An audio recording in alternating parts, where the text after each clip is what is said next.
বাংলা চলচ্চিত্রের ইতিহাসে এমন কিছু কণ্ঠ আমরা পেয়েছি যাদের গানের রেশ কখনোই ফুরায় না। এন্দ্রকিশোর ঠিক তেমনই এক নাম। তার দরাজ কণ্ঠে ছিল আবেগ, বেদনা আর প্রেমের অমোঘ সম্মিলন। প্লেব্যাক সম্রাট উপাধি পাওয়া এই কিংবদন্তি শিল্পী গান দিয়েই হয়ে উঠেছিলেন গণমানুষের মনের মণিকোঠায় গাথা এক আবেগের নাম। ৩ দশকেরও বেশি সময় ধরে বাংলা সিনেমায় একচ্ছত্র রাজত্ব করে গেছেন তিনি।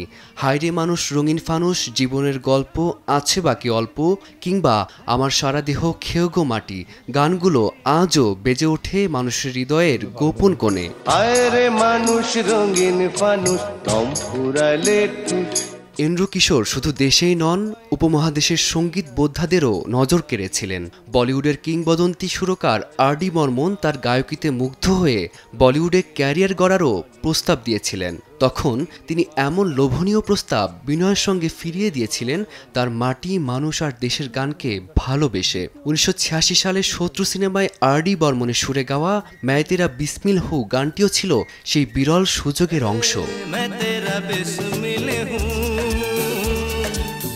তার গাওয়া 15,000-এরও বেশি গান আজও দেশের সঙ্গীত পিপাসুদের হৃদয়ে অনুরণন তোলে। নতুন প্রজন্মের শিল্পীরা কভার করছে তার গান, রিয়েলিটি শোগুলোর প্রতিযোগীরাও বেছে নিচ্ছেন তার গানগুলোকে আত্মপ্রকাশের সেরা মাধ্যম হিসেবে। কারণ এন্দ্রকিশোরের গান মানেই নিখাদ অনুভূতি, অমলিন শ্রদ্ধা আর এক অনির্বচনীয় ঘোর।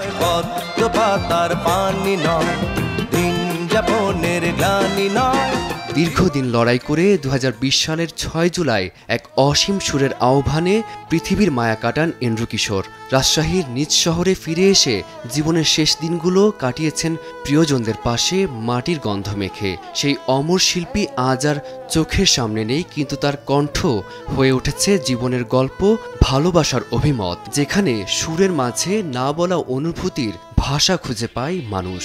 আমার সারা দেহ খেয়ে গো মাটি। ফারদিন মাঝার, সময় সংবাদ।